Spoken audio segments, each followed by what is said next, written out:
a bachelor's and a master's from there. So you know smart people is what you're saying. You continue to amaze me with how the Lord blesses you, even though, you know, Commissioner wrote a song about it. How can you bless me, Jesus, when I'm still stupid? I mean, yeah, despite himself.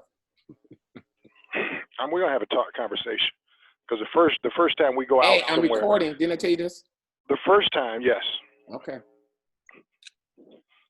First time. It's going on Facebook is what I'm saying. I know. Okay. Must come up to the greatest city on the planet. First of all, Ann Arbor, Michigan. That's what I'm saying. Must. Why would you have people go to hell? City. This is what I would want to know. Like, why, if you like people, why send them to hell? That's all I want to know. I just don't understand. I'm telling you. Why? That's not hell. You know what we need to do? Hell. We need to have outtakes. Outtakes of what? We don't need have a whole segment just on outtakes. No, we may need to do that.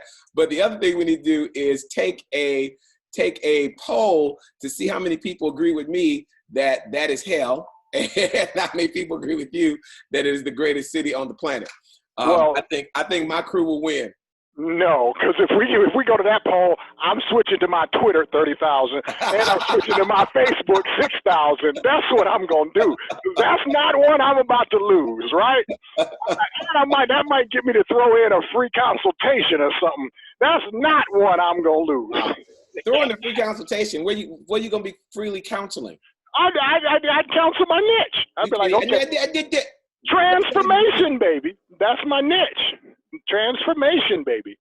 What niche? What do you do? I don't know anything about it. What do you mean, niche? I know. I'm not self-aggrandizing. I'm not good at all that. But you do realize what these initials stand for, right?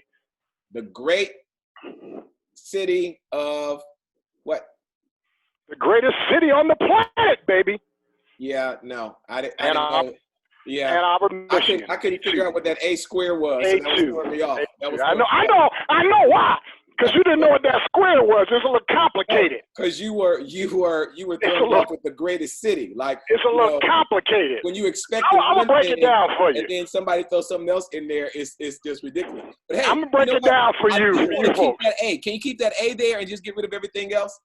And no, that's not a person, place, or that is a place, but it's not a person. Okay. First of all, it's not a person or a place. It's only Ann. So right now it's nothing. Arbor. Okay. Ann Arbor. So it's a tree. So here's your deal. Can you get rid of keep the A and get rid of everything else? That'd be a great segue into the show. Ladies and gentlemen, welcome to the Roy and Pete Show, where Pete is still delusional. He is still self-aggrandizing where he lives. According to him, he's not a self-aggrandizer, but I think he's aggrandized all day today. We are so happy that you are here with us today. Guess what, Pete? What? It is really a nice day outside. It is a beautiful day. Ask me what time I did my walk this morning. What time did you do your walk this morning? 5:30. Yes, sir. I wanted to make sure Shut up. I had the full day. 5:30. I got my walk in. I did grades. I did all kinds of work. I wanted to make sure that I was ready. I even took another afternoon nap because I got up early enough to get it done. Come on, somebody. I'm feeling the energy. That's good stuff. I can't match the 5:30. I started my walk right around 9:45, 9:50, and went all the way to about 12:35. So almost got in 3 hours. That's good. Good. Walking. Listen to the word. I'll talk to you off air about some medical. I don't even know if it's medical. I was going to say miracle. I can't even talk. But I think it's my shit, but I'm not sure. But we'll figure it out. I don't do medical marijuana. I'm sorry. No, I don't know nothing about no medical marijuana. Wow. Are you trying not to let the people know that you've got a card? Because that's what I heard you say. I heard you talking about it, right? I cannot fulfill. I know marijuana prescription. No, I know you know. I know you got one. Don't play. You trying just in case somebody say something to Pastor Sharice. Pastor, not at all. He got a card. Not at all. Not at all. Not I. So, I've been teaching. I've been doing online teachings in my private Facebook group for the last 2 months. Yes. And this month we are talking about the ABCs of making money. The A, B, and the C's of How did I know that? What? How did I know that was coming? Because you smart. Because you stole my stuff. That's all that is. That's all I'm saying. I stole your stuff. My stuff. Well, you know what? Why don't I allow you to just do your stuff? So what your stuff is? No. That's all right. I know my stuff ain't exactly like your stuff because you're a professional plagiarizer. You take my stuff and then you tweak it, you twist it, you turn it a little bit. That's what it is. That's what it is. If they would have taught you anything at U of M, they should have taught you that's called research. That's called research, okay? That's all research is you're going to get a bunch of people's opinions, you get their work, and you synthesize it and make it your own. Am I right? That's what we call it now. Synthesize it. Am I right That's or what wrong? we call it. Synthesize it. Am I right or wrong? Synthesize it. No, I got original thoughts, and you took my original thoughts, and you just changed one or two words. That's all it is. If I put it into one of those plagiarism translators, that mother will get ping, ping, ping, ping, ping, ping, ping, ping, ping. You know, and then it might say results inconclusive. That's all I'm saying. That's all I'm saying. You go to your source documents, and then you make your assessments, and then you put it in your own vernacular, sir. So you come on now. If you want, I am good at research. Yes, I am. Come on now. I am good. Look, because this is a brother with all of this talk about Ann Arbor and Go Blue. U of M did not finish my degree, so what you talking is kind of Greek to me. You know what I'm saying? Wow. And you're still trying to do that. Tell us about this alphabet you to put up there, because now I feel like you back, instead of U of M, I feel like you're back in elementary. That's right. Well, go ahead and set us up, segue into and talk about what we were going to talk about today. The ABCs of making money. Because you didn't ABCDE'd. I want to know what. I know we gonna hit it, but you got to set the people up to tell them what we're talking about. You got me curious. So you did good. That's good. Not only, so here's the thing, what you sent over an article, right? And so if I pull up the article, what the article talked about was wealth and making money, of course, because that's one of the things that we love sharing about. That's the part of the journey that we're on personally, collectively, and individually, all of those different leads, right? And one of the articles was you talked about how to change your beliefs around money.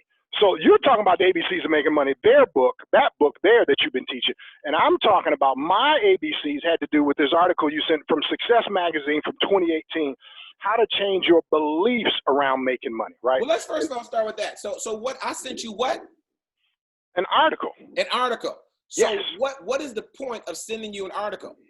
Well, to me, the whole point of sending an article is anytime you send somebody something that they have to read, that they have to ingest or digest, it's to challenge thinking, or it's to inform somebody, or it's just to be nice. You know, maybe you're sending a cat video and you want people to, to have some humor in their day. You know what I mean? Which is good. Now, cat videos may be humorous for people, but here's what I appreciate about you.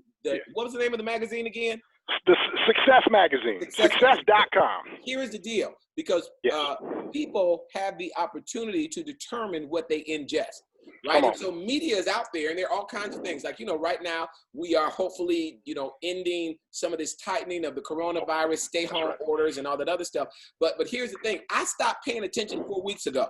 Right. Once we got to in our area, the numbers the cases going down and deaths going down and all that stuff. Okay, I'm done. I've tuned out there. I'm now tuning into something that is going to benefit my mind and benefit my future going forward. Because media is there to sensationalize and keep us coming back. Just keep, I get it. What's going on now? What are the, I know, people were right at one point, watching the 8 o'clock news, 8 a.m., the 12 o'clock news, then the 4, the 5, the 6, the 7, and then coming back at 10, 11 at night. Like, the statistic ain't changed that much overnight. But because of the way the news sensationalizes stuff, people kept feeling like they had to be connected and business.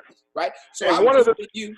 Go ahead. Absolutely. So for me, even on that tip, what I had was on one of my tabs is I had the Johns Hopkins University coronavirus tracker, right? And I used it more for conversation than for anything. Like, okay, where are things at here versus globally, us versus Spain, even though we're 5 times larger in Spain, so for conversation piece. But here's the interesting thing. You said you stopped paying attention to it how many weeks ago? 4, at least 4. Now, here's the question, or here's the observation. The recommendations that we have today, for being safe and staying safe, how many weeks ago were they introduced and implemented? At least 4, because I think that's the very beginning. Right. From the very beginning, right? Is wear a mask, wear a mask, wash your hands, stay away from people, 6 feet social distancing from the very beginning. This was the recommendation. I thought you meant the governor's plan for opening up our state. Nope. Yep. But right. From the very beginning. Yeah. So let's see, that's about 13 weeks ago, you were given these set of recommendations that have not changed. So the point is exactly what you're saying. From there to in here, all is just filler. You know what I mean? All is just filler. And if you're into the news, I understand that. But and we want to know that nothing has changed, but you can become absorbed, like you mentioned, because the news media will keep you coming back with sensationalism. I saw this meme and it was hilarious. It was sad and hilarious. We're also going through social upheaval now. And they said, there's no way I ever thought that coronavirus could lose a 28-3 lead in the last 2 minutes of the game. Wow. Right. And that's what has happened. Like, this was it. And then now there's something else. And the something else is important, right?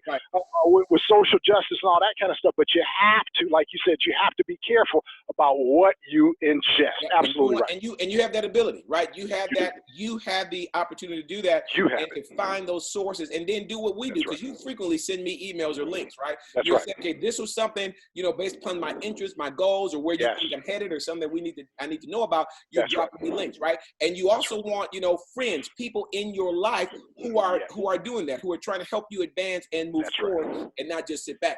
Now, before you give us your breakdown, because you just so I don't have a rhyme for you right now. I'll let you rhyme in a minute. But unique. So we're talking, partially about personal finance. Yes. Right? And I think people have, I don't know. I shouldn't say I think. I don't know that people have a real good definition of that. Bishop Ben used to be great at, here's a working definition, right? Here's what we are talking about when we're talking about this. So personal finance. Now, I took this from this lady named Patrice. I was like, this is great. I love it. But she said that personal finance is your individual relationship with money.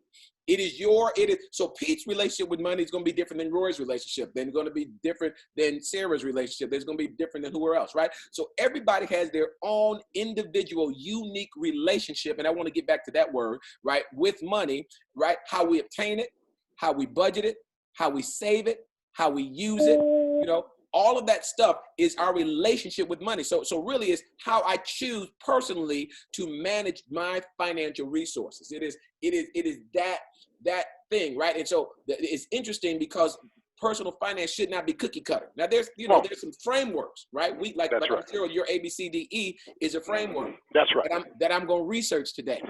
That's right.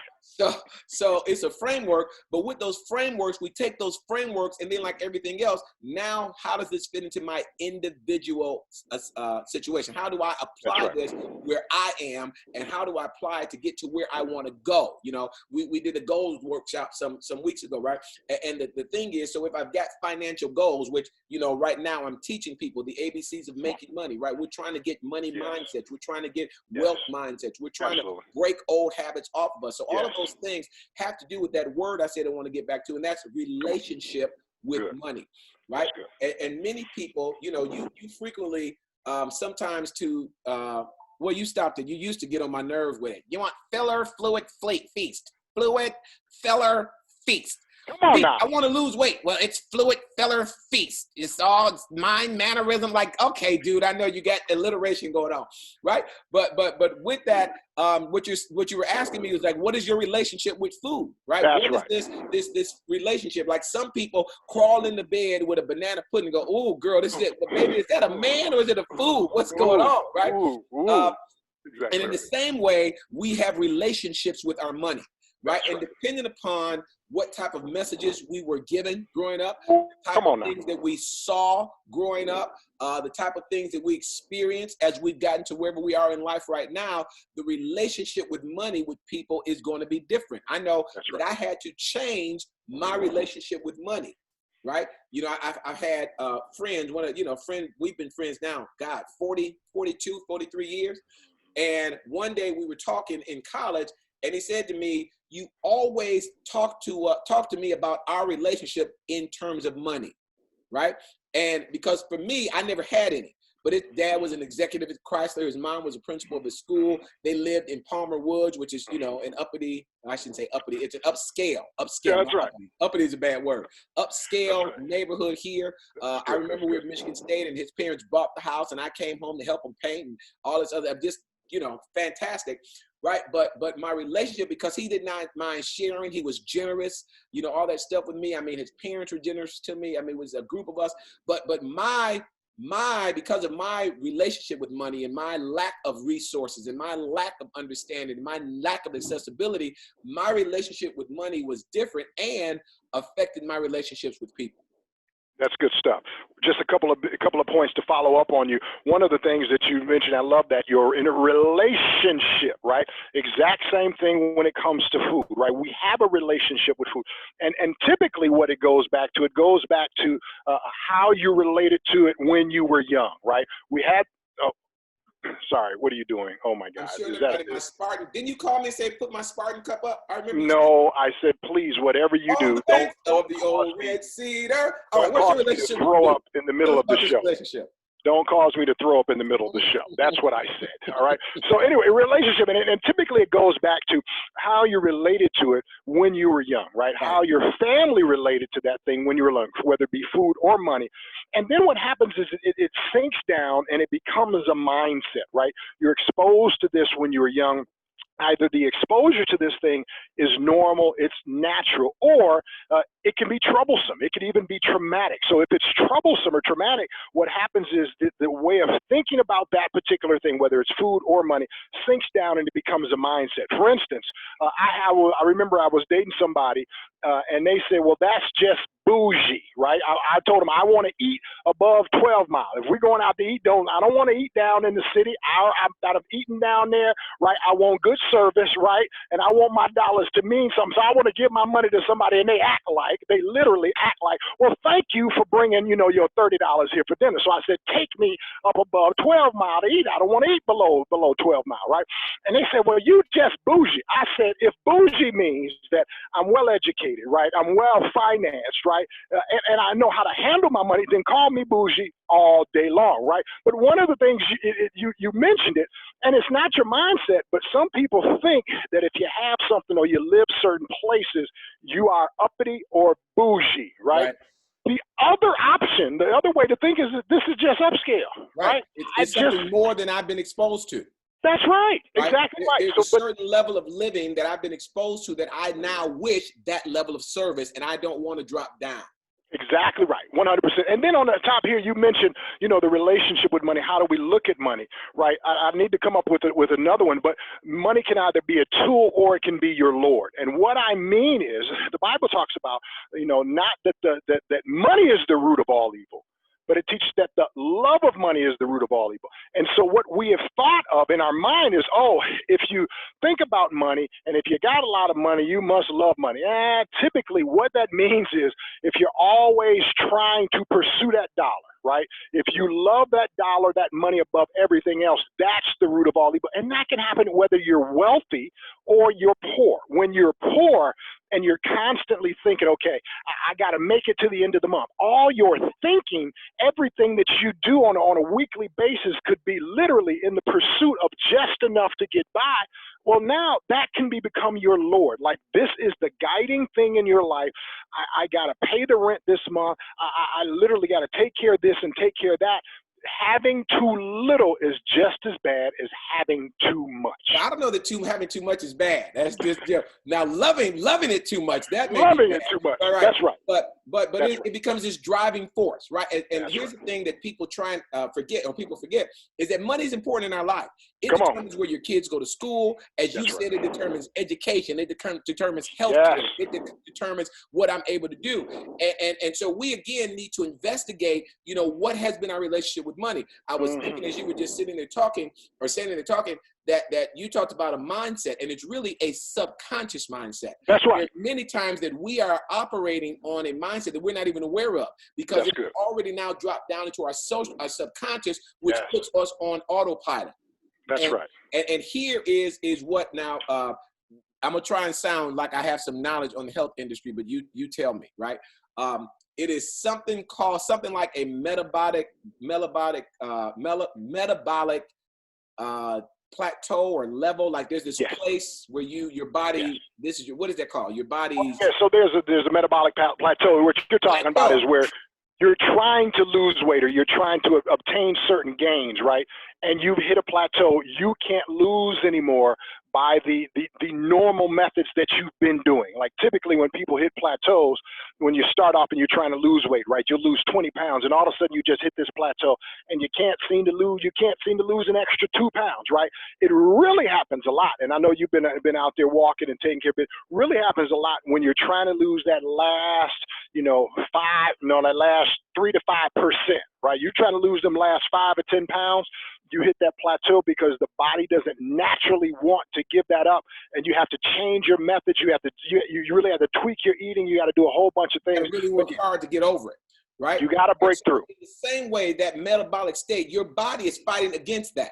That's right. There is a financial plateau. Come on. A subconscious financial plateau where people have this is where they're comfortable. So the young lady you were talking about, right? She was comfortable 8 Mile and south. That's right. Because of your new plateau or whatever was going on with you, wanted 12 Mile and north, right? Yep. And neither one of you were necessarily wrong or there's anything bad, but what it said was you had either not hit a plateau or your plateau was higher that in terms of thought process and spending and stuff than hers was, right? That's right. One of the things that I want to make sure that we help people understand is that a lot of times people are not able to move forward financially because they've got a plateau on the inside of them. And even if they make more money or if they're, get whatever, that subconscious is going to drive them right back to where they are comfortable financially, right? And that's right. That can be, sometimes they're schizophrenic. Like if you have, dad who is always spending, right? So he's a spendthrift, and then mom, let's make it the other way because it's probably mom. Mom who's a spendthrift likes retail therapy, shopping, nice shoes, all this stuff that the ladies like. And then dad who's always talking about, where the money is going and how much we have and all that other stuff. And as a child, you're getting both messages. Right? So sometimes, you're even confused in your own subconscious based upon the messages that you get at home. And for married couples, that's something you need to discuss and think about, especially with your children, is to make sure that you've got a plan that fits your specific relationship and then what messages you want to get over to your children, because the messages that you send to them are going to be drivers for the rest of their life, unless, like you said, with this metabolic plateau, they've got to really struggle. And I had to really struggle and fight to get to a different mindset. And I'm absolutely. Come on, go ahead. Well, again, you're back on this subconscious, right? And when we're dealing with the subconscious, we've got to recognize subconscious, meaning it's lower than the conscious level. And what came to mind when we were talking is an analogy when you're dealing with driving a car, right? Now, we have been trained that you should drive only so fast, all right? And we have things that say what? I missed that lesson. I know you have. Not going to hell for speeding. That you have told us, yes, you have. So, but we have been trained in multiple ways. Even when you're speeding, right? When you're on the freeway speeding, there's a sign up there. You know what I mean? That mug says 70 miles per hour. To regulate your speed and to regulate traffic, there are stop signs, there are yield signs. All of these things are all around, right? To program us consciously about how we should be acting in this car. Okay, now, if you decide that you are going to be a NASCAR or an IndyCar racer, you've got to overcome this not only the conscious but the subconscious programming, because you have to go at unsafe speeds, right? You've got to push past that. And so what are you pushing past? Well, you're going to be pushing past fear. We're going to be pushing. If I drive really fast, does increase the likelihood of death, okay? Right. But you've got to get past that. You got to push past that. And that fear is an emotion. You've got to get past your experiences. My experience tells me that literally going too fast, it triggers certain emotions in my body, certain chemical reactions, and you've got to push past that if you are going to be successful. You're going to make this transition from a normal driver to a race car driver, and it's a similar thing in our lives. We are trained and programmed when we're young when it comes to to money, when it comes to food, you mentioned so we've been trained. Our conscious has been trained. Our subconscious has been trained with these experiences. You mentioned mom. I remember one author talking about it like this. He said, yeah, mom goes out and they buy shoes. Dads go out and buy boats and cars. All right. So it ain't no better either way. Right. But you've been trained by that. And then one parent will go out and do these things, and the other parent will then come back and say, well, why did you do that? And we don't have enough, and blah, blah, blah, blah, blah. Right. And so you can hear this chatter in your ear, and that trains your conscious and your subconscious. And now to break out of that, right? To break out of that to where you look at money as just a tool, it really requires some work. It requires a lot of work. Let's talk about two things. I think one is it's worth talking about the subconscious, right? That's right. The job of the subconscious is autopilot, right? It's to make sure that we don't have to go back and relearn how to ride a bike. Mm-hmm. We don't have to relearn how to drive a car. We don't have to relearn how to eat while we're driving a car, right? That's right. Because it gets down in the subconscious, right? And the subconscious is doing its job. You know, you're talking about your NASCAR driver. Well, the subconscious is trying to keep me alive, right? That's right. Hey, right? That's right. And so again, we got to push past that because it's saying to us this is no longer a safe parameter. We're going outside of the levels of safety. And you know, as you were sitting there as you were talking about mom and dad and the spending and stuff, you know, one of the other lessons I think happens in homes is that people are told you can't discuss money. That's good. Right? Absolutely right. And so there now becomes this, depending upon what your situation is, this guilt and shame around money. That's right. Comes this drive for money. You know, one guy, T. Harv Eckert, I don't know if you've heard of him or read his book, Secret of the Millionaire Mind. You know, he was talking about how his parents came over literally on the boat, and they said to him that to have a good life, you have to be rich. So his message was, even though he was born in poverty and lived in poverty, was raised in poverty, his message was that I've got to be rich. And so he was driving after that because that was the driving force or factor for him, right? Whereas somebody else, you know, if there's no discussion about money, I don't really know. I might feel, I might sense, because I can't afford it or we can't get it, or, you know, people, at least in my neighborhood, we're talking broke. I'm so broke I can't pay attention. Money doesn't come. I don't have a money tree out shaking, or, you know, something crazy like that. That's right. Those things also, I think, can hinder people, and here's why. Because if money is not to be talked about, then when I mess up, when I need help, come on, I'm not going to seek it. Right? I'm not going to go and find somebody. And like I like to tell people, money is a team sport. I didn't get better with my money until I got mentors. I didn't get better with my money until I got an accountant. I didn't get better with my money until I started investing. Like, all of these things require other people. It's a team sport. But if I'm too ashamed, or I'm too you know, guilty, or whatever it is I'm feeling, to go and admit that I need help, right? That's right. People are going to mess up, which is why, and I'm going to let you talk, which is why, you know, people want to talk about athletes who have these multi-million-dollar contracts, or all of these actors with all of these multiple millions of dollars, and why, you know, or even lottery winners who 2 or 3 years later are broke or worse off because there are these messages that are driving them subconsciously that they're not aware of, and so they're not getting help.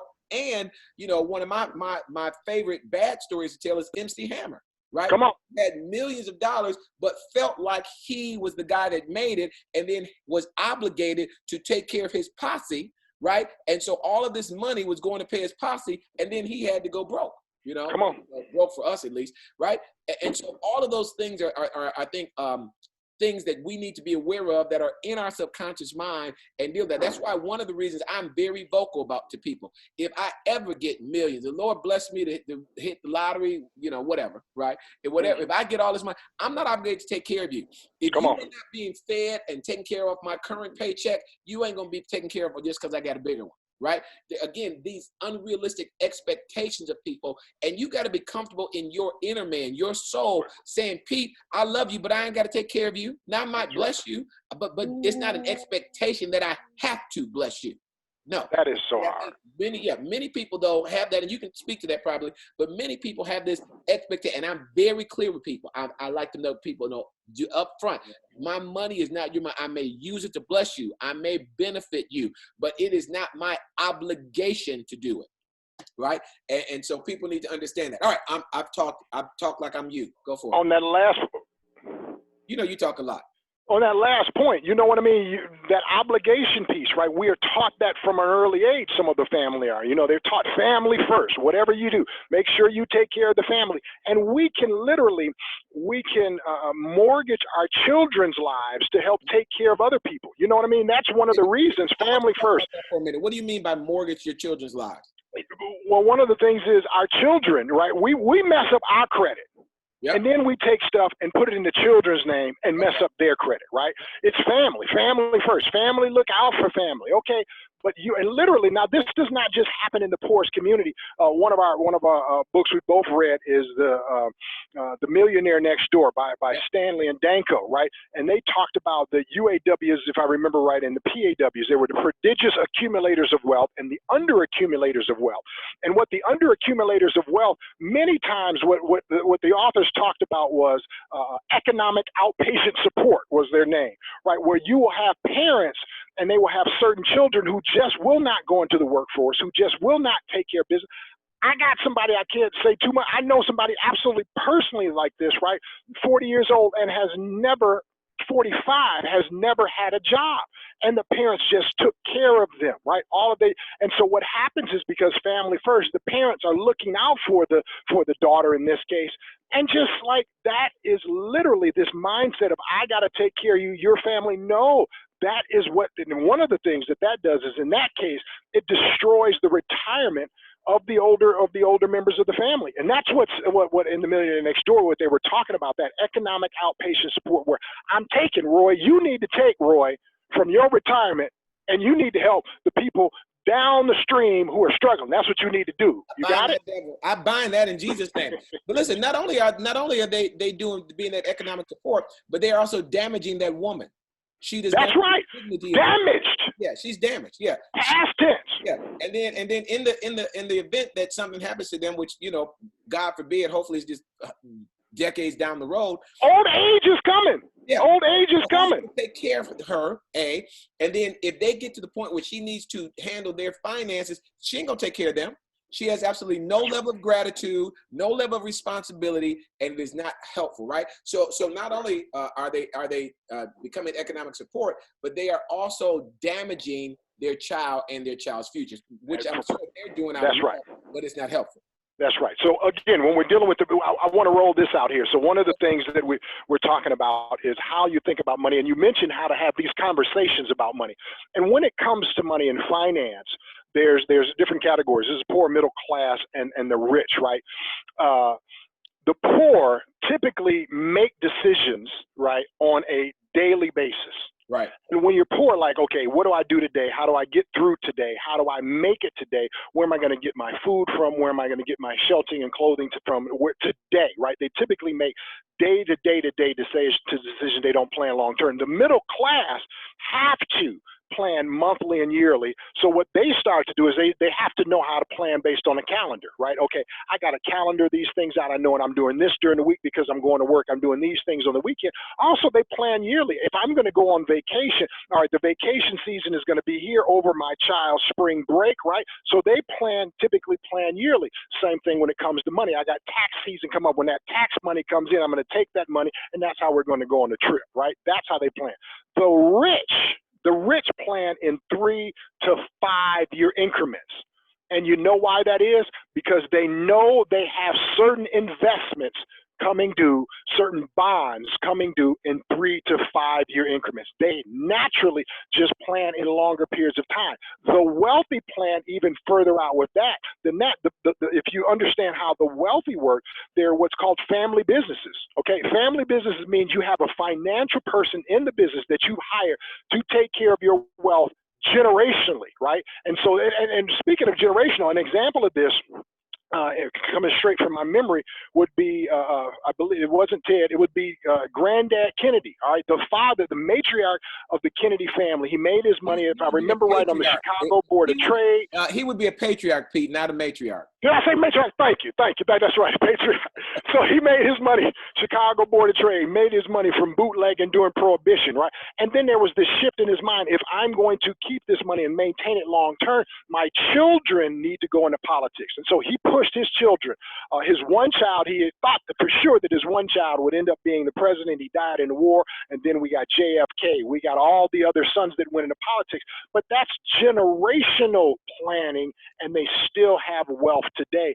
So we've got to recognize if you've got daily plans as it relates to money, you're going to have to shift. You got to think not just about how much money is in my pocket, but how do I start saving money? How do I start moving it to the next level?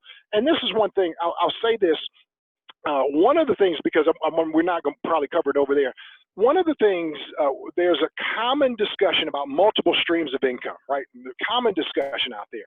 And I was having this conversation actually today with someone, and it triggered that it is not difficult to have multiple streams of income, right? If you just, and I'm going to use you as an example, if you just have a regular job, right? A regular job, you teach great kids. I don't know if you're a great teacher. You teach great kids there at your school, right?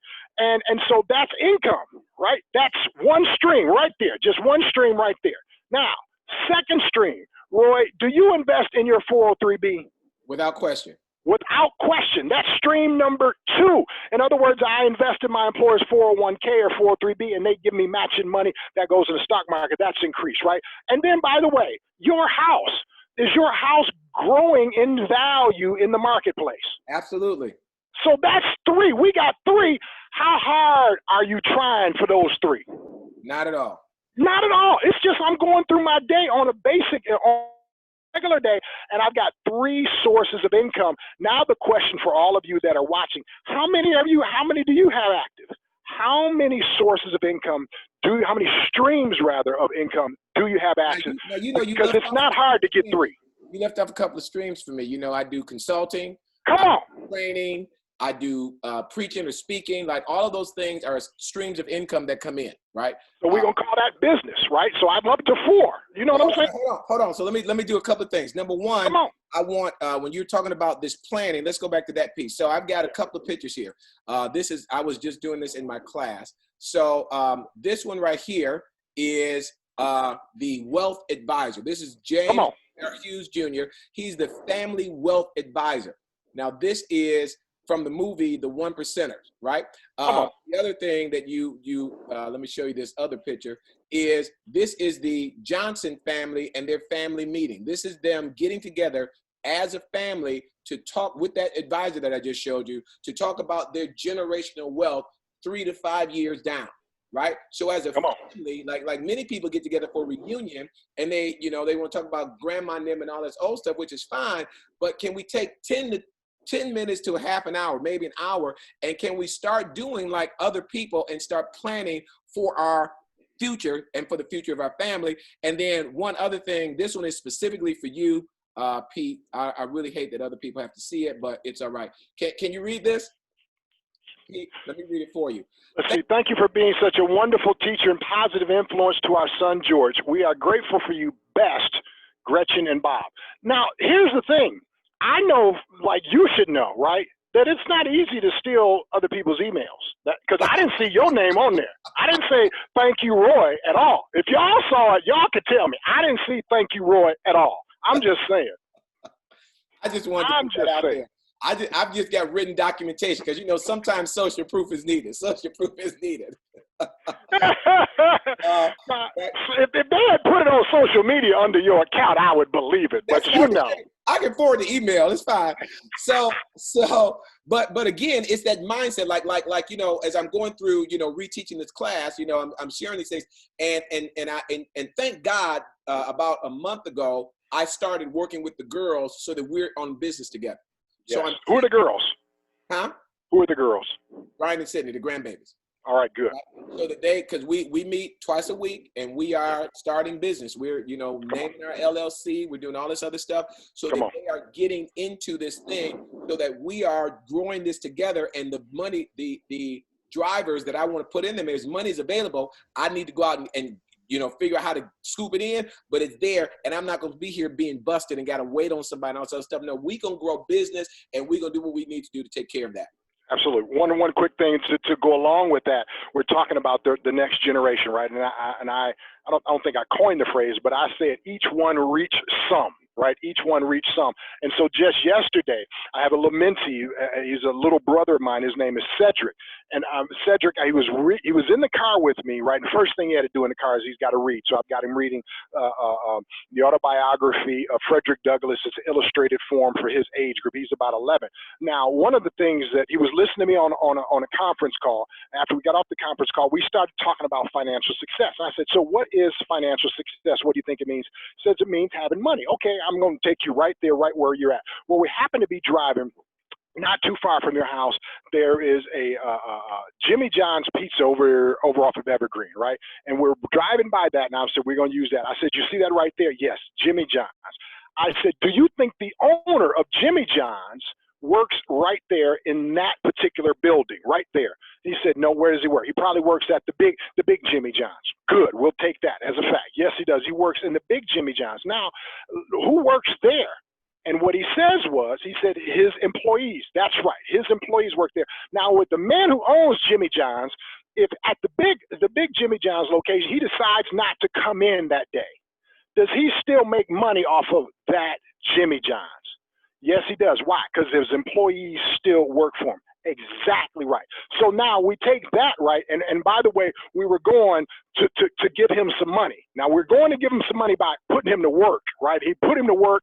He did some lawn work for a friend, right? And I was giving him the money, right? But I wanted the person that we were working for to give me the money so I could show him, hey, we got paid for this, right? So here's the deal.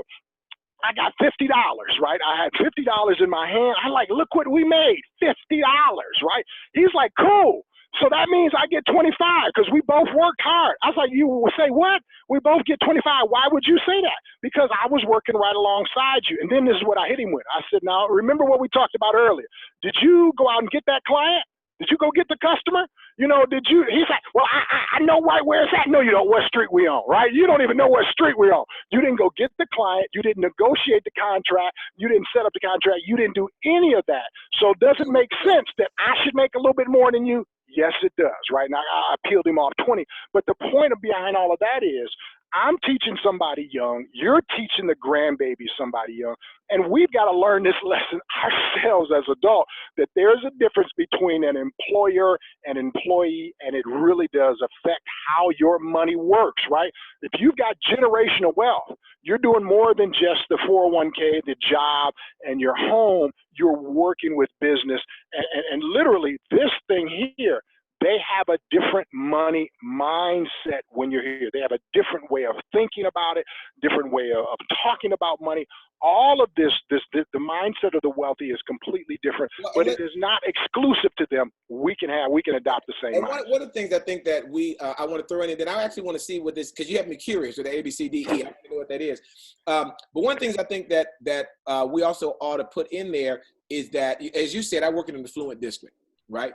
And one of the things that I've noticed about many of the parents in my district is a number one district, at least in the state. Yes. It is very affluent. My parents are very well off financially. They're highly educated. Our students get into all types of schools, Harvard. I mean, you name it, we got kids everywhere that they want to go.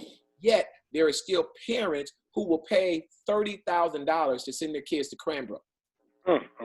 Or some other private personal school. That's good. Why? Because the parents are seeking opportunity. That's good. Right? And so one of the things I think that we, people want to be aware of or start looking at is what are the opportunities. That's right. People right now. So you're teaching STED, I'm teaching the girls, right? And one of the things that I'm teaching the girls, because right now there is a multi-billion-dollar information product industry. So what I'm doing is, while I'm training the girls, we taping it. That's right? Good. And then I'm telling them, I'm going to train you all so you go out and you start teaching other young people, and we can get paid off of you teaching, and then we're going to sell the product. Come on. Right? Absolutely right. So again, we're trying to get this right. So what are the opportunities available? You back in March, I believe it was, when we first got into this pandemic thing, you said, okay, let's sit down and let's do a show on, because the stock market is crashing or going down 30%. Where are there opportunities? And you brought up the fact that even in the midst of pandemic and turmoil, there's always opportunity. And if we look at it, more millionaires are made during bad times than good. And if people are prepared, right, when stuff goes down, like this house, I got this house at a discount. I paid 1/3 of what the last owner paid because I got it during a recession. Right? Come on. And the value's going back up, right? But I was financially prepared. I had resources that I could go and move over. So again, one of the things that we've got to prepare for opportunity and look at that and how that aligns with us. And so again, upper middle class, rich people are looking at opportunity, which is all that meeting was about, right? 3 to 5 generations down. What's the opportunity? You talked about old man Kennedy. What's the opportunity, right? So all of those things are there. And so as people, we need to stop thinking so much about entertainment and think about education, and then let that education lead us and our families to a better life. And then we have all the entertainment we want. I'm just saying. Oh, no. That's right. Well, when you got all the wealth you want, then you can hire Beyonce to come do your private party, right? Well, isn't that what the Queen of England does? She flies people over and has them come in, private concert for her and the people she decides to have it for. That's what you want. Right? Exactly. That's what you want. Good. All right, I'm curious now. What's this ABCD? All right, so here's the thing. Now, this ABCD, and when we talked about the ABCs of making money, right? If you are going to make money, to me, the real key is this word right here. I don't know if you can see it all the way off the screen. It has to do with transformation, right? Again, talking to someone, and she really was coaching me through the thing that I love. And what I realized my primary love is transformation. It's one of the things that I've been able to do, not only with the physical body, but in multiple areas in my mind, coming out of poverty, coming out of homelessness, right? It's not only been my greatest challenge, but it has also been some of my greatest successes, is developing a way of thinking differently, right? So transformation. So if you're going to transform the way you think about money, number one, the first thing that you need to do is you need to assess. A-S-S-E-S-S. How do I spell assess? Is that one S or one? That's good. All right. So assess right where you are now. Okay. And what I mean is, don't just look around and say, okay, I don't have enough. I need to do more. I need to get more. That's not enough. No. And I took this, I learned this from dealing with weight, and learned this from dealing with other areas. Assess it to the point to where you identify the things that are painful, right? What's painful about where you are right now? So when you don't have enough money, now here's the key. You talked about this just last week, and we touched on it the week before. What was painful was that your mama had to ride a bus for 18 hours. Okay, so you assess what's painful, and then here's what I believe is really a key. There's two parts of this. You address what's painful now, and then you address what's painful in the future. Okay, so now you might be okay now, right? It's not really that painful, but if you continue to go to take this out long term, so let's go with your weight, right? You're overweight, you're 50, 60, 70 pounds overweight. You getting around, you a Biggie Fry, but you're getting around, right? This is me. I'm a Biggie Fry. The knees are paying for it. Your heart is paying for it, right? That's right. And so now let's take that forward to the future, because we typically say, well, I ain't got enough time to work out. I ain't got enough time to really focus on these bills. Take that forward. If you don't take the time now to work on it, you will be taking the time to go get that medicine, to go get that diabetes. And when it really hits, you will be taking the time to go to dialysis because your kidneys have failed. And it's not just going to affect you. Here's the real big key. It's going to affect everybody in your circle. When your family has to take you to dialysis, when your family has got to take time out of their schedule to go get your medicine and go get your pills. So you want to assess, and I say this, you want to sit in that pain. Sit in there, think about it right there where you're at, because you need to make a change. And you're not going to make a change by just saying, oh, I want a nice car. Okay, yeah, you want a nice car, so you're going to go out and you're going to charge that, right? But down the road, when you're struggling to pay those bills, what does that look like? That you're going to be calling Roy, asking Roy, can you help me out? And can you send me some money? He's going to get Guess what Roy's going to say? What is Roy going to say? No. And you got to feel the embarrassment of that, right? Like, dang, I had to go to this little short guy to ask for money, and he said no. You know what I mean? That's embarrassing. Yeah. That's embarrassing. Now, that's number one, assess. You got anything on that you want to add? Oh no, you did good. So it's just like a, you know, think about the GPS. I can't get anywhere different than I am if I don't have a starting point. So I've got to have my starting point. Got to have a starting point, and then recognize how. Think about the bad things. And so I used to say, you make a list of all the things you hate about this situation, right? And then move it forward a few months, a few years. Write down all the things that are going to happen if you stay in this exact same situation. I know we hit it earlier, but let's because this is a great framework. So let's run it through your framework. So then, what you're saying is that the first thing, that assessment is about our starting point. Right? That's right. And so that starting point is, in terms of money, is wealth is about our mindset, as you just said, right? So right now, where is my mindset on wealth? Am I okay being in lack? Am I okay not being able to make needs? Am I okay struggling the way I am? And most people, many people, I should say, have gotten comfortable with it. So like what you're saying, I need to sit in this pain and realize really what's going on here. Unfortunately, you know, I think you know the story that if you put a frog in water and turn it up 1 degree, that he'll sit there and he'll die, right? As the temperature rises. Well, many people, because they don't assess, many people, because they've just, you know, it's like, okay, mine is life lessons from the ghetto. So the ghetto taught me to make do. So when I'm seeing stuff, it's okay to me because it may do until, right, I get out and I see that I want something more for my future and more for the future of my family. The analogy that's coming to mind for me right now is, you mentioned that when you mentioned the frog in the pot, the analogy that's coming to me for finances, we're treading water. Right? We're treading water, and we're okay treading water. But if we literally sit in and think about where we're at, how long can you tread water? Yeah, I can do it this year. I can do it next year. But when the economy suddenly switches, right, and everybody's shut down, nobody can go out to work, right? Can you last those 3 months, right? And can you recover when all the people get laid off and you no longer have customers, you no longer have a job? How long can you tread water? And the social systems that are there aren't helping, right? There are people still waiting on stimulus checks and still waiting on unemployment, right? It's been 70 days. And we're not designed for this. So not just how long can you tread water, but what will happen to you? This is where I talk about, you know, think about the painful parts. What will happen to you and your family and your children and your children's children if you just continue to try to tread water, sit in that pain? One other thing comes to mind as you're talking about pain, and I'm sure I've told this story before, but it's all right. It's our show, so they can listen.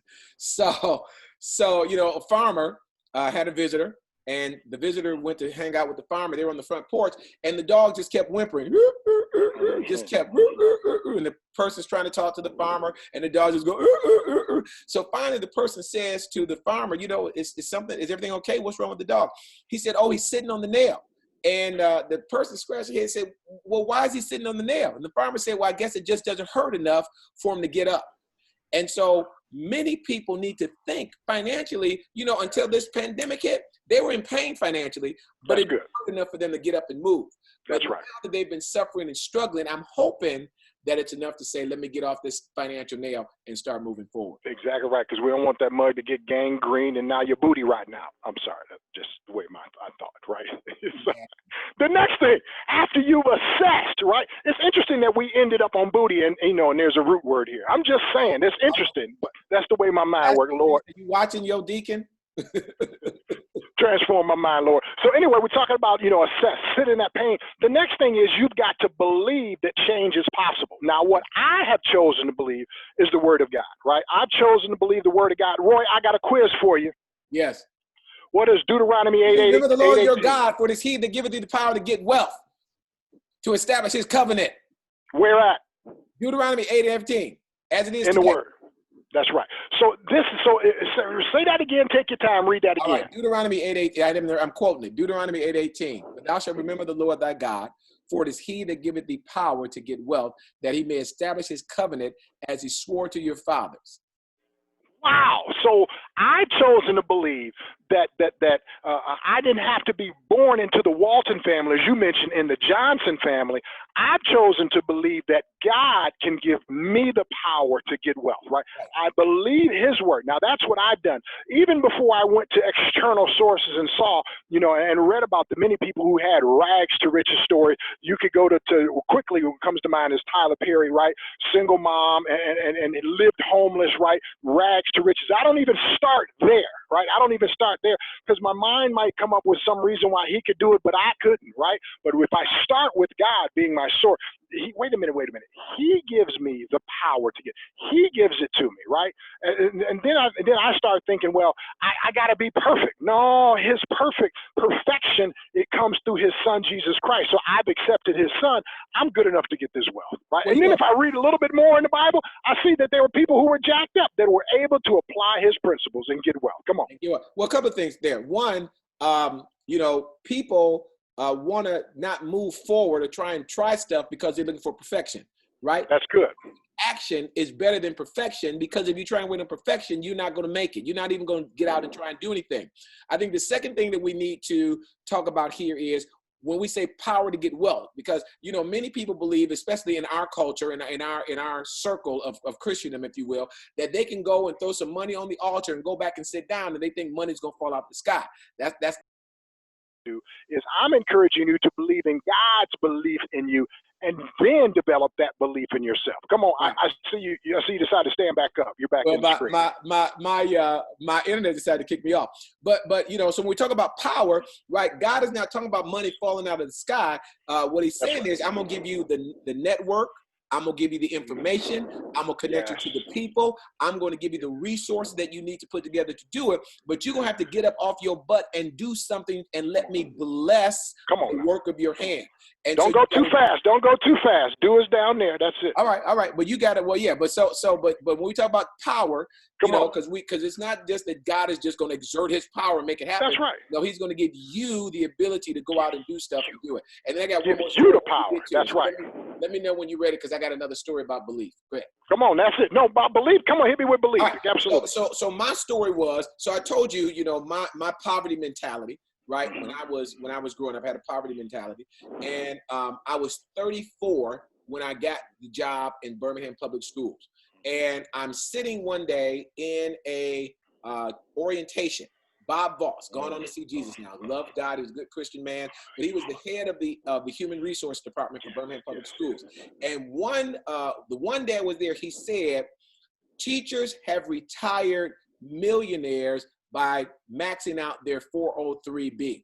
And that day, it became believable for me, because here was a person who was doing what I'm doing, and they did what I have the ability to do, max out my 403B, and then they became millionaires. They retired millionaires. So I did that. I started that day. I'm like, is this meeting over? I need to go start my 403B. I went and started that day. And it's been a great benefit for me, but you're right. It happens when you believe it's possible for you. I've had people, when I've been preaching and, the Lord anointed me to really teach a good message, and then people come up and say to me, that's good for you and for the bishop, but it'll never work for me. I said, and the bishop and I have not done our job well, because we're not preaching for us. We are here to serve and preach you, but you've got to be willing. And part of that is cultivating your mind so that when you hear the good news, you're able to take it. 2 Corinthians 4:3 says that if our gospel, good news, is hid, Deuteronomy 8:18, the good news that God will give me power to be well. If it is hid to those who their minds have been blinded through unbelief. Come on. Right? And so you got to make sure that you are working to cultivate your thinking, cultivate your belief system such that you are able. That's why the Bible, Joshua 1:8, right? Meditate day and night. Because it's going to take some time to break up that fallow ground so that you can receive the seed of the word. Excuse me. And then jump over to Mark 4. We're writing the sermon right here, Peter. Then come on now. Jump over to Mark 4. And, it talks about the seed being sown, but it falls on various types of ground. Right? And even when it falls in great ground, it still only produces 30, 60, and 100-fold based upon how that ground has been cultivated. And then you got to hit Psalm 1:1-2-3. Go for it. You got it. Come on. No, go on. Look, because I had to look it up. I know it, but you know your mind on that is even better. Come on. Is Psalm 1:3? Is this where don't sit in the seat of the scornful? What is Psalms 1? That's right. You know it. I know you know it. I just want to know, like, okay, what we trying to get at here? See, now you got me paranoid, so I'm gonna just pull it on up. All right. No, it's the last part. Come on now, the verse 3. Come on now. All right. You said we're writing it. Okay, yeah, well, let's write. Yeah, let's go on and write the psalm. I'm good with it. All right, so verse 3 of Psalms 1 says, "And he shall be like a tree planted by the rivers of water, whose leaf shall not wither, and shall bring forth fruit in his season. And whatsoever," come on, somebody, "he doeth shall prosper." Come on now. So he's given me power. So this is back to what you were saying, right? He's given me power, right?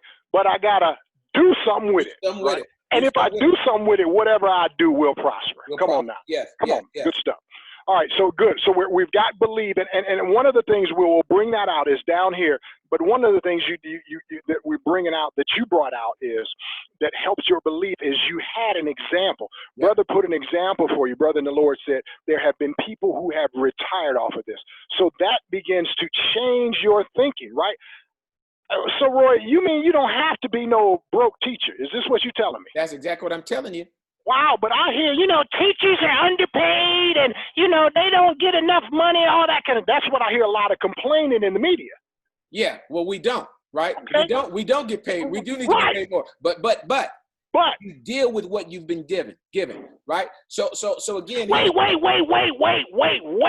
As a teacher, shouldn't you wait to get wealth until they pass some new law that doubles you all salary? Shouldn't you wait on somebody to do something for you to give you more money? So let's go back to where we started this. Personal finance is your individual relationship with money. And some people choose to have a relationship that I got to wait on somebody else to do it for me. And other people have a relationship that I'm going to take responsibility for myself, and I'm going to determine what my life and my wealth is going to be. Now one of the things is, Pete, is that what happened was that the person I was back then, of course, is not the person I am now. So I had to work on me and develop myself. My mentality had to change. And as my mentality changed, I started becoming somebody different. So I'm not, we need raises. Powers that be, give us a raise. We need some raises, right? But even with that. Try to turn down no money. You ain't trying to turn down no money. Even with that, I can only use what I've been given, right? And so if I'm always complaining about what I've been given, then I'm messing up. And here's the last thing. So what I had to do was, when I assessed where I was, I assessed that this was going to be painful going forward. So I rearranged what was coming out of my check. I rearranged bills that I made. It's not like anybody made me make the bills that I had. I told you about the Lexus I was paying $612 a month for a lease. I don't remember that. What? You was a big baller up in there in school. Yeah. Shot caller. What? I was crazy because nobody told me to do that. But I was spending $612 a month, plus insurance was $500 a month. That's $1,100 going away from my family because I thought, now that I've got this job, I deserve this. No. I deserve to leave a legacy. I deserve to be stress-free financially. I deserve to be able to sleep at night. I deserve to be able to go on the vacation that I want to go. I deserve to take care of my family without stress and worry.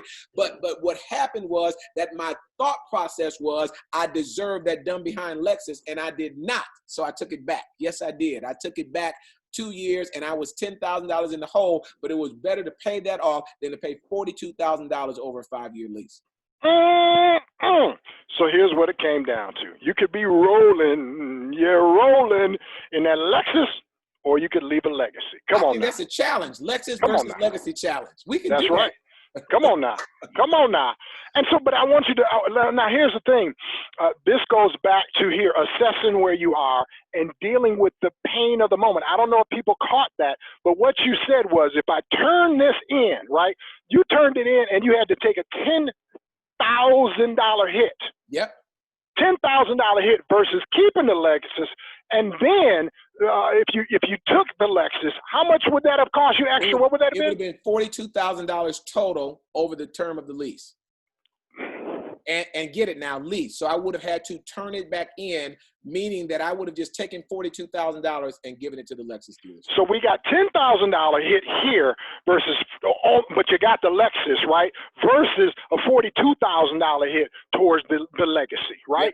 That's huge. That's huge.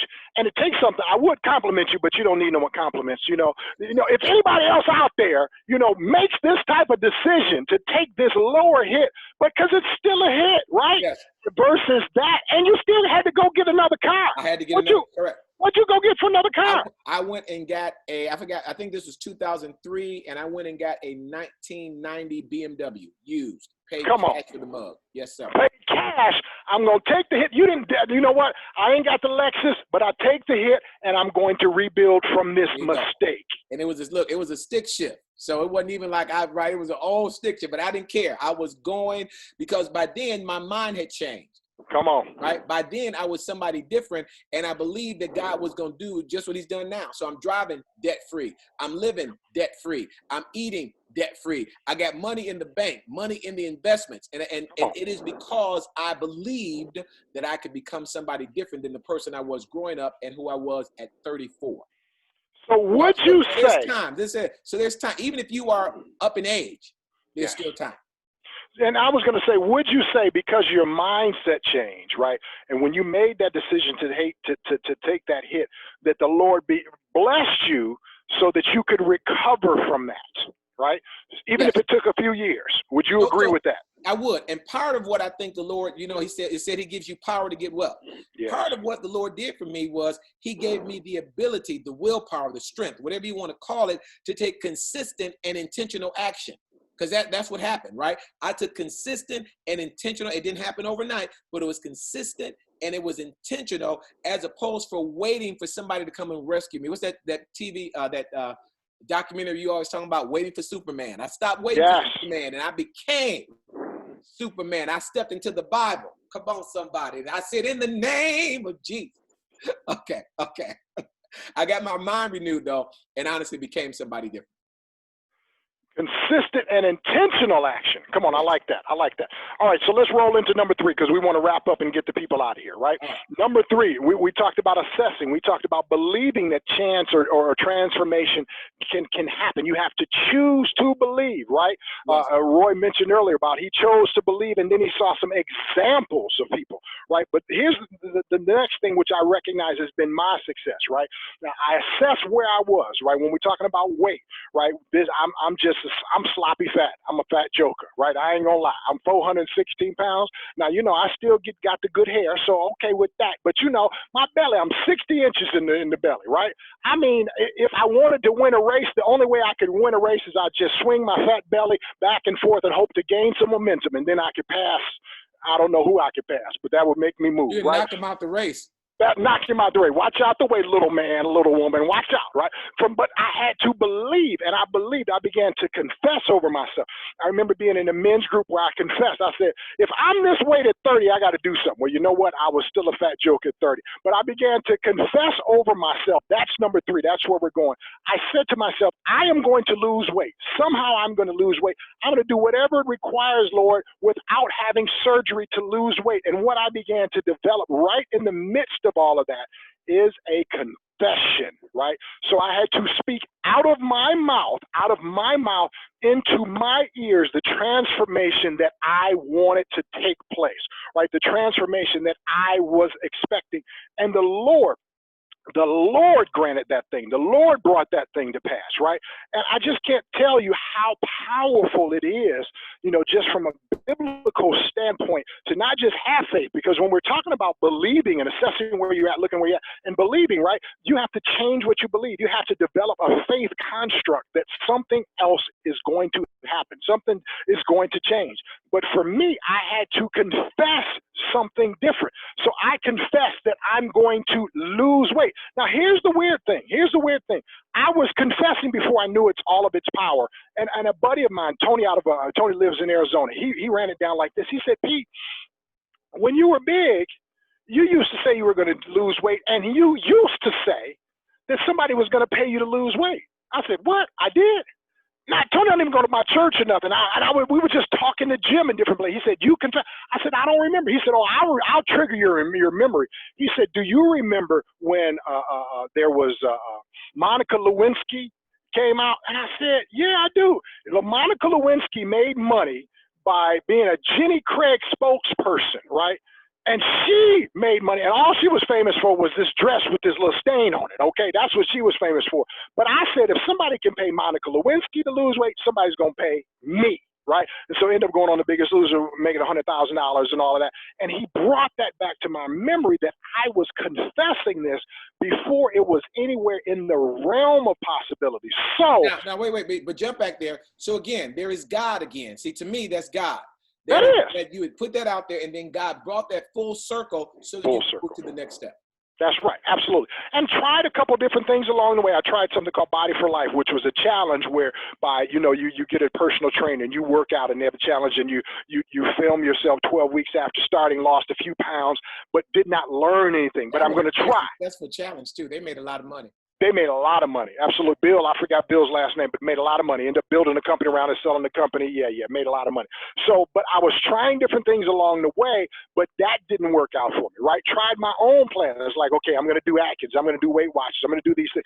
Tried my own things. Did not work out, but I'm trying. I'm doing different things, right? I'm being intentional and being consistent with my actions. Right there, while you're there. So you said you tried different things. And here's another thing I think is a mindset. Say again? Here's another thing I think that we need to understand. You said you tried different things, and obviously they weren't successful, right? So one of the mindsets I think that we need to have is that failure is feedback. Failure is feedback, not failure is fatal.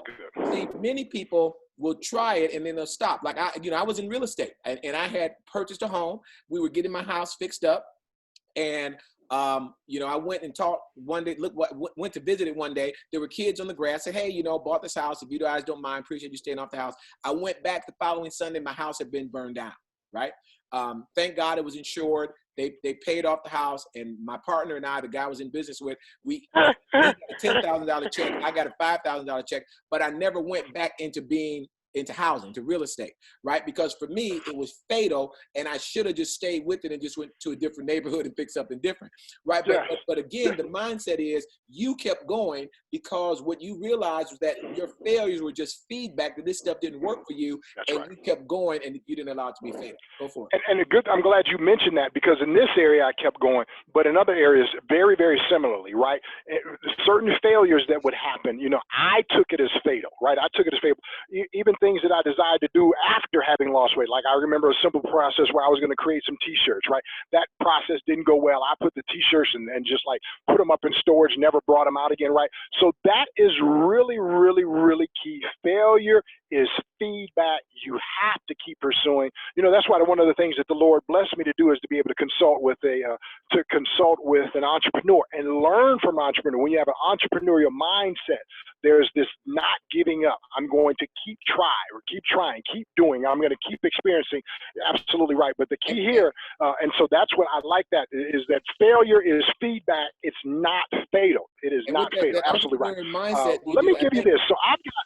Wait. I think it's easier for entrepreneurs because, said they don't quit, they don't give up. But I think that's because they get clear about what they want, right? They get clear about what they want, but they're also clear about what they don't want. I don't want to work for somebody else.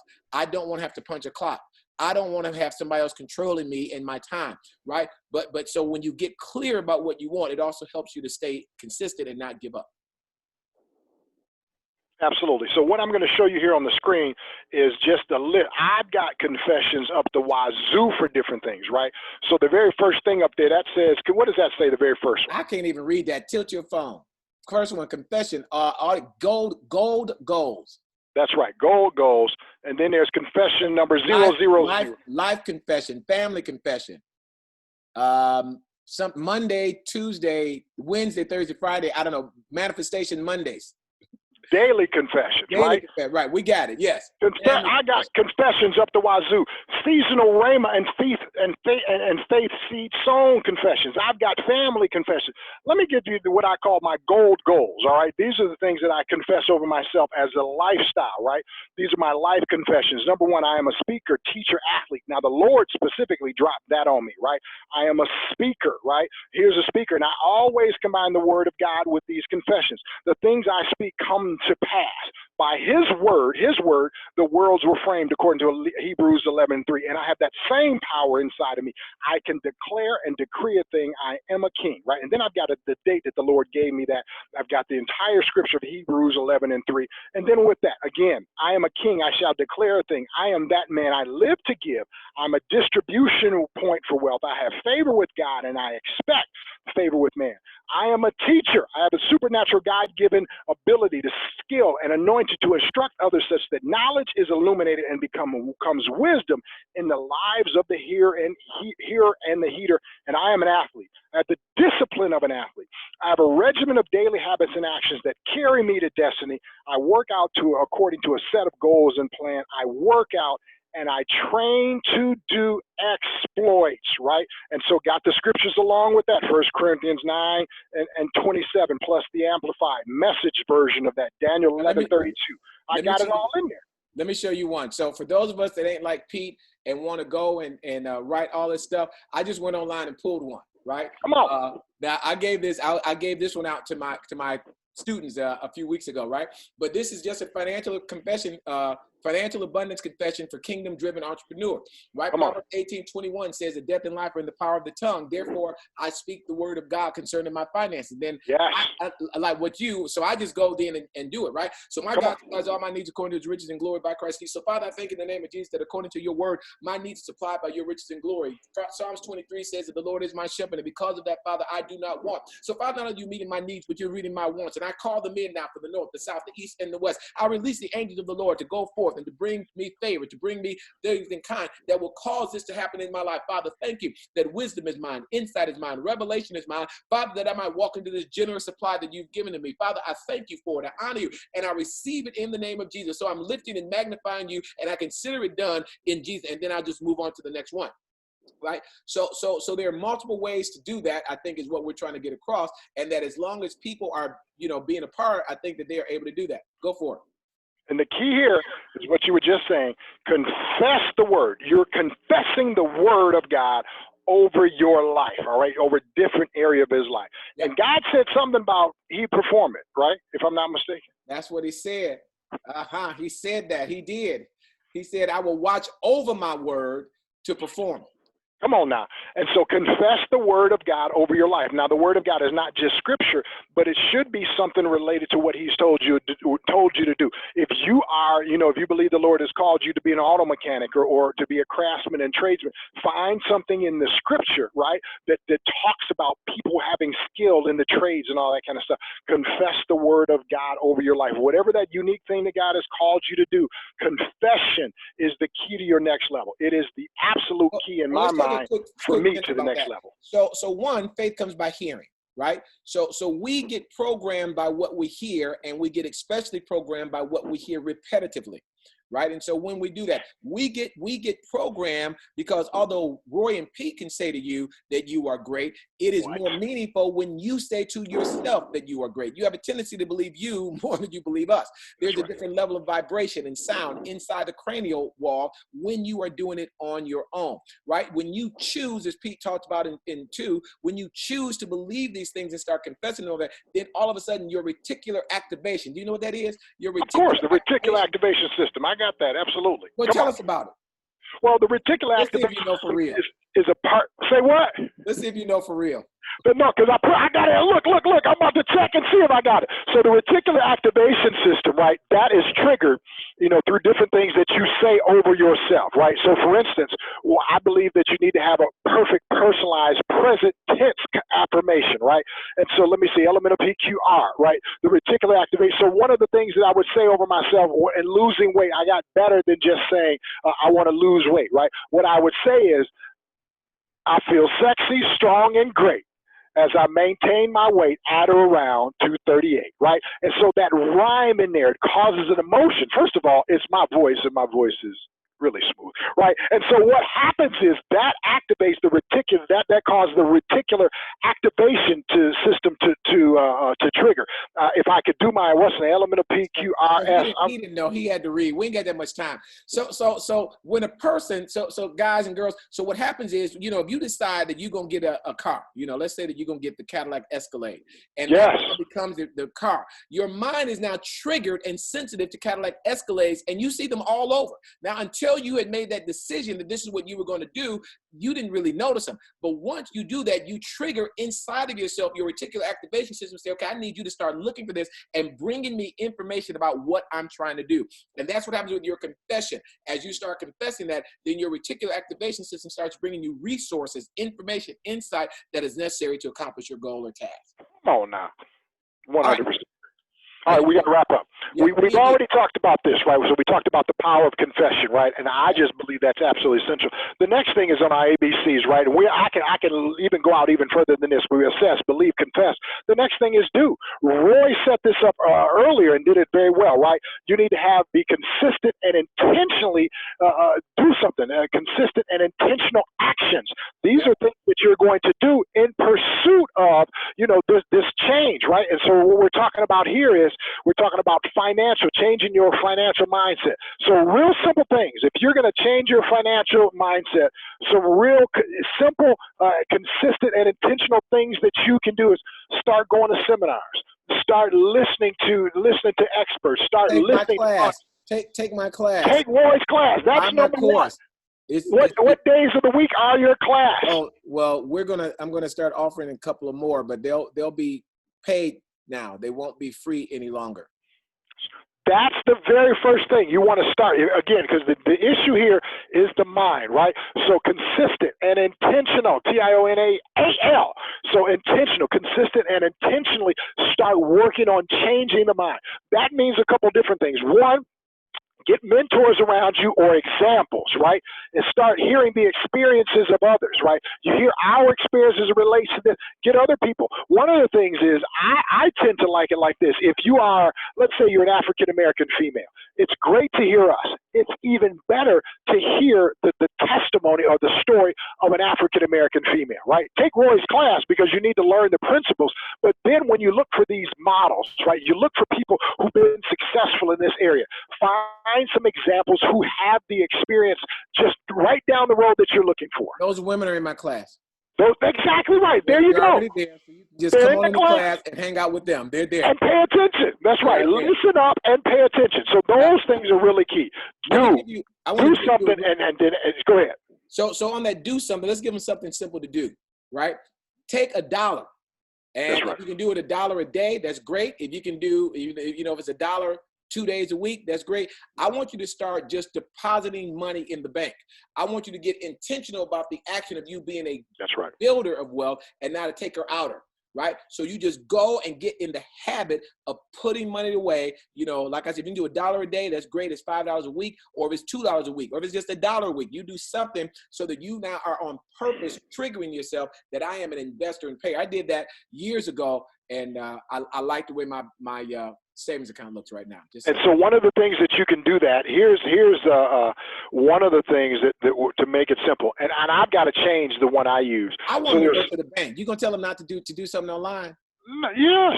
I want to go to the bank. I want to physically take the. And what happens to people who go to the bank? What happens? What are they going to say? They're, again, use your ATM card and deposit $1. They're going to make excuses and say, I don't have the time. I got lots of stuff to do, right? Then they don't want to do it. That's fine. Well, I'm going to make it simpler. So one of the things that I have used in the past is this thing called either tip yourself or tip jar, right? And so, for instance, when gas prices went down, gas prices for a minute were sub $1, right? And I'm like, what? Sub $1? This is like, literally 99 cents. But I knew that normally I would pay $2, all right? So 15-gallon gas tank, I save $15. Boom, let me pull out my phone, right? And let me click just 2 or 3 quick buttons and save $15 because that's what I just saved right here at the pump, right? So what you can do is you can Google money saving apps. simple. I googled simple savings apps. You'll find a couple of different articles, right? There's something called Mint. There's Acorns. You can find something that you can download to make it simple, or you can do what Roy says. There's something about going to the bank and making that deposit. You can physically make that deposit. All right. But do something. That's real simple. That's something that you can do this week. Take some action. Don't and listen and comment what action you taking. I like that. Yep. Absolutely. That, right. And so for me, this is one of the things I'm going to do. I'm going to find a replacement to my tip job, because tip job got sold out to somebody bigger, and I don't know what the heck they are. So I need to look them up, or I'm going to need to literally find a different app, because I need to make it simple for me. All right? Good. Well, we're going to start. I'm good for right there. This is a good place to pause. We hit these two, right? We confess, I got scripture somewhere for all these, right? You do the word, not hearers only. We overcome by the blood of the Lamb and the word of our testimony. There you go. Absolutely. So I've got do, which is consistently and intentionally take some type of action. And then I said find examples. Obviously, when it gets down to your level on the board, I get a little struggle reading. I know this would be eye level for you, and you could write on the board really simply, but I struggle to reach down that. Follow those who through faith and patience ignore Pete and obtain the promise. Follow them. Listen, let me also encourage people with this. We talked a lot about mindset today. You hit teachers and our need for a raise and all that other stuff, which is absolutely true. But I want to encourage people to let go of the blame and shame around finances, right? So let go of blaming other people. Let go of blaming the economy. Let go of blaming the politics, right? If I had more money, it would be this. There's 100,000 ifs. Right? So let go of all that stuff and start working with what you have. Figure out how to make that work for you. And I promise you, as Martha Jean Queen, the Queen used to say, you'll feel a lot better about it. I bet you, yeah. You'll feel a lot better about it. I bet you. I bet you, yeah. I love it. I love it. I love it. All right. Anything else from you? That's good. I think that's a wrap. All right. Well, this is Roy and Pete reminding you of this. That no matter what circumstance or situation you face, when you face it with the Lord Jesus Christ, there is hope. God bless your bones. God bless. See y'all next week.